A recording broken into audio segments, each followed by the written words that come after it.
Welcome to NV edu class. Please इस video को like करें, शेयर करें और अगर अभी तक सब्सक्राइब नहीं किया है तो रेड बटन दबाकर सब्सक्राइब करें। हेलो स्टूडेंट्स, आज का हमारा टॉपिक है एनिमल टिश्यू। इससे पिछले लेक्चर में भी हमने एनिमल टिश्यूज़ के दो पार्ट, मस्कुलर टिश्यू और एपिथेलियल टिश्यूज़ के बारे में डिटेल स्टडी कराई थी। आज हम कनेक्टिव टिश्यूज़ के बारे में बताएंगे। कनेक्टिव टिश्यूज़ क्या स्ट्रक्चर होते हैं, कितने टाइप्स के होते हैं, क्या क्या इनके फंक्शन होते हैं। तो let us start connective tissues. Connective tissues को हमने 3 पार्ट्स में डिवाइड करते हैं। पहला है कनेक्टिव टिश्यू प्रॉपर, या हम इसको फाइब्रस कनेक्टिव टिश्यू भी कहते हैं। ये हमने इसको इसके मैट्रिक्स के प्रेजेंस के आधार पर इसको डिवाइड किया है। इसमें किस टाइप का मैट्रिक्स पाया जाता है, उस बेसिस पर हमने इसको कनेक्टिव टिश्यूज़ को 3 पार्ट्स में डिवाइड किया है। Fibrous connective tissue, skeletal tissue और vascular tissue. Connective tissue proper को हमने फर्दर 4 पार्ट्स में डिवाइड किया। Areolar connective tissue, white fibrous connective tissue, yellow fibre connective tissue, adipose connective tissue और स्केलेटल टिश्यूज़ को हमने फर्दर डिवाइड किया cartilage, bone में। इसका जो मैट्रिक्स होता है वो डेंस और मिनरलाइज्ड होता है। और वास्कुलर टिश्यूज़ जो होते हैं उसको हमने 2 भागों में डिवाइड किया है, ब्लड और लिम्फ। और इसका जो मैट्रिक्स होता है वो फाइबर फ्री होता है और फ्लूइडी मैट्रिक्स होता है, इसमें कोई फाइबर नहीं पाए जाते। अब कनेक्टिव टिश्यू के जो सेल्स होते हैं वो होते हैं लार्ज साइज। इंटरसेल्यूलर स्पेस जो होता है इसका वो मैट्रिक्स से भरा हुआ होता है और उसमें प्रोटीन फाइबर्स और डिफरेंट टाइप की सेल्स पाई जाती हैं। इसमें जो काम है इसके वो है act as a binding tissue, help in protection and transportation. Transportation का काम ये करता है क्योंकि इसमें जो वास्कुलर टिश्यूज़ पाए जाते हैं यानी ब्लड और लिम्फ। ब्लड का काम होता है ऑक्सीजन का ट्रांसपोर्टेशन, उसमें जो आरबीसी पाई जाती हैं, और एक मटेरियल को दूसरे पार्ट तक, बॉडी पार्ट तक पहुंचाने का काम, यानी ये ट्रांसपोर्टेशन का काम करते हैं वास्कुलर टिश्यूज़, क्योंकि ये फ्लूइडी होते हैं, इसका जो मैट्रिक्स होता है। और जो स्केलेटल टिश्यूज़ होते हैं वो कार्टिलेज और बोन होते हैं, जो कि बॉडी को एक फिगर प्रोवाइड कराते हैं, प्रोटेक्शन का काम करते हैं, मैकेनिकल सपोर्ट देते हैं और इसका एक इंटरनल स्ट्रक्चर प्रोवाइड करते हैं एक अंदर से, जैसे बोन्स होती हैं, कार्टिलेज होती हैं। अब बाइंडिंग टिश्यूज़, अब बाइंड करने का जैसा इसका नाम है वैसा ही इसका काम है, यानी बाइंड करना, कनेक्ट करना, one body part to another body part से कनेक्ट करना, इसको बाइंड करना, muscle to muscle, bone to muscle, skin से। तो इनको कनेक्ट करने का काम ये टिश्यूज़ करते हैं, इसलिए इनको हम कनेक्टिव टिश्यूज़ कहते हैं।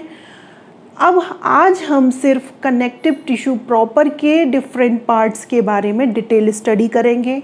नेक्स्ट लेक्चर में हम स्केलेटल टिश्यू और वास्कुलर टिश्यूज़ के बारे में समझाएंगे। तो हमने कनेक्टिव टिश्यूज़ को 4 पार्ट्स में डिवाइड किया। Areolar connective tissue, white fibre connective tissue, yellow fibre connective tissue और adipose connective tissues. Areolar connective tissues जो हैं वो हमने इसकी ये यहाँ पर इसका डायग्राम ड्रॉ किया है।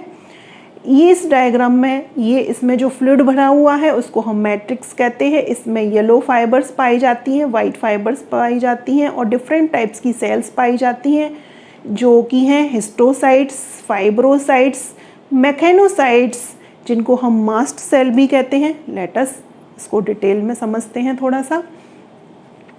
एरियोलर कनेक्टिव टिश्यूज़ का जो मैट्रिक्स होता है वो जिलेटिनस होता है, स्टिकी होता है, ट्रांसपेरेंट होता है और इस मैट्रिक्स में डिफरेंट टाइप्स की सेल्स पाई जाती हैं, जिनके नाम हैं फाइब्रोसाइट्स, हिस्टोसाइट्स और मैकेनोसाइट्स।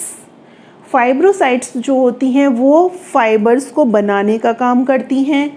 हिस्टोसाइट्स जो होती हैं मैक्रोफेज होती हैं, यानी फेगोसाइट्स का काम करती हैं, और जो मैकेनोसाइट्स हैं वो मैट्रिक्स को सीक्रेट करने का काम करती हैं, यानी मैट्रिक्स जो बनता है वो मास्ट सेल या मैकेनोसाइट्स के द्वारा ही सीक्रेट होता है। ये तो हो गई इसमें पाए जाने वाली सेल्स, जो डिफरेंट टाइप्स की सेल्स होती हैं। इनकी स्ट्रक्चर जो होती हैं वो एमोइबॉइड सेल की होती हैं, एमीबॉइड भी हो सकती हैं, राउंडेड भी होती हैं, डिफरेंट शेप की यहाँ पर सेल्स पाई जाती हैं। इसमें दो तरीके की फाइबर्स पाई जाती हैं, वाइट फाइबर और येलो फाइबर। ये जो थिक वाली जो बैंड दिखाई दे रही है वो तो है वाइट फाइबर, और जो थिन है, जो पतली सी लाइन दिखाई दे रही है, उसको कहते हैं हम येलो फाइबर। टू टाइप्स की इसमें फाइबर्स पाई जाती हैं। इसके बीच में स्पेस पाया जाता है और इस स्पेस में हवा भरी होती है, एयर भरी होती है, इसीलिए इसका नाम जो है एरियोलर कनेक्टिव टिश्यू पड़ा। ये बॉडी को बाइंड करने का, प्रोटेक्ट करने का और कनेक्ट करने का काम करती हैं, एक सपोर्ट प्रोवाइड करती हैं, मैकेनिकल सपोर्ट प्रोवाइड कर देती हैं। वाइट फाइबर्स जो होती हैं वो स्ट्रॉन्ग ज़्यादा होती हैं बट लेस इलास्टिक होती हैं, और येलो फाइबर्स जो होती हैं इलास्टिक ज़्यादा होती हैं और इलास्टिन नामक प्रोटीन से बनी होती हैं, और जो वाइट फाइबर होती हैं वो कोलेजन नामक प्रोटीन से मिलकर बनी होती हैं। ये वाइट फाइबर्स जो होती हैं वो थिक होती हैं, बंडल्स में पाई जाती हैं, जबकि येलो फाइबर जो होती हैं वो थिन होती हैं और बंडल सिंगली पाई जाती हैं। तो ये तो था structure about the areolar connective tissue. Next आते हैं हम वाइट फाइबर कनेक्टिव टिश्यू, इसको हम टेंडन भी कहते हैं, जिसका कि हमने ये यहाँ पर स्ट्रक्चर ड्रॉ किया है। टेंडन का जो मैट्रिक्स होता है वो होता है bundle of thick white fibres. इसमें इसके जो मैट्रिक्स में होते हैं वाइट फाइबर के बंडल पाए जाते हैं, जो कि होते हैं हाईली स्ट्रॉन्ग होते हैं और लेस इलास्टिक होते हैं, जाके हमने यहाँ पे बताया ही था। और ये इनका जो मेन काम है वो है मसल टू बोन को जॉइन करना, जोड़ना। अधिकतर क्वेश्चन पूछे जाते हैं कि टेंडन का क्या काम है। ये अधिकतर ऑब्जेक्टिव क्वेश्चन भी आ सकता है, वन वर्ड क्वेश्चन भी आता है, तो इसके बारे में आप अच्छे से याद करें, इसको समझें, ये कहाँ पाए जाते हैं, इनका क्या फंक्शन होते हैं।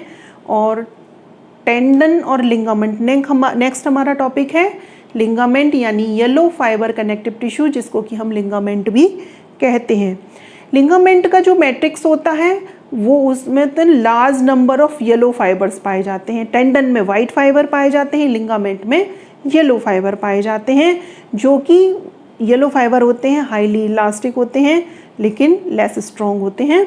और इनका जो काम होता है it joints bone to bone, ये हड्डी से हड्डी को जोड़ने का काम करते हैं, जबकि टेंडन जो होते हैं वो मसल टू बोन को जोड़ने का काम करते हैं।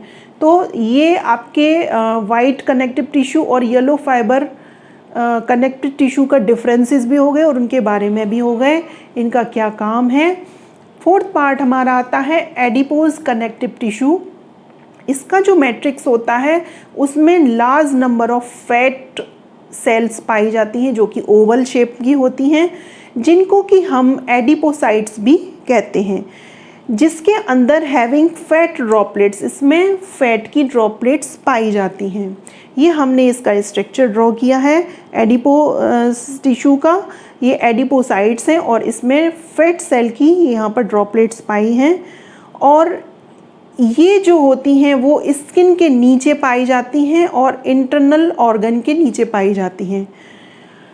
It makes person fat, in this case cells are filled with oil. जब आदमी ज़्यादा मोटा होता है तो उसमें एडिपोज कनेक्टिव टिश्यूज़ ज़्यादा पाए जाते हैं, क्योंकि उसमें फैट सेल डिपॉजिट हो जाती हैं, उसमें इकट्ठी हो जाती हैं।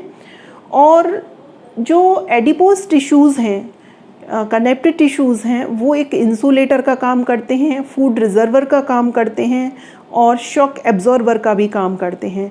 और होम्योथर्मी का भी इसको प्रोसेस होता है। ये बॉडी के टेम्परेचर को मेंटेन करने का काम करते हैं। कोल्ड क्लाइमेट में जो भी एनिमल्स पाए जाते हैं उनमें एडिपोज कनेक्टिव टिश्यूज़ ज़्यादा मात्रा में पाए जाते हैं जो कि उनकी बॉडी को टेम्परेचर को मेंटेन करने का काम करते हैं। ये आज हमने पढ़ा कनेक्टिव टिश्यूज़ के बारे में। कनेक्टिव टिश्यूज़ का एक पॉइंट हमने पढ़ा, फाइब्रस कनेक्टिव टिश्यूज़, जिसकी डिटेल स्टडी की हम, जिसके 4 पार्ट किए हमने। उसमें areolar connective tissues, white fibre connective tissues और येलो फाइबर कनेक्टिव टिश्यूज़ और एडिपोज कनेक्टिव टिश्यूज़ के बारे में डिटेल स्टडी की। उसके डिफरेंसेस के बारे में जाना, उसके फंक्शन के बारे में जाना, उनकी सेल्स के स्ट्रक्चर के बारे में जाना। तो इससे रिलेटेड अगर फिर भी आपको कोई क्वेरी रह गई है, कोई चीज़ समझ में नहीं आई है, आप हमें कमेंट करके बताएं। हमारी वीडियोस को लाइक करते रहें, शेयर करते रहें, सब्सक्राइब करें और बेल आइकन दबाना ना भूलें। Thank you.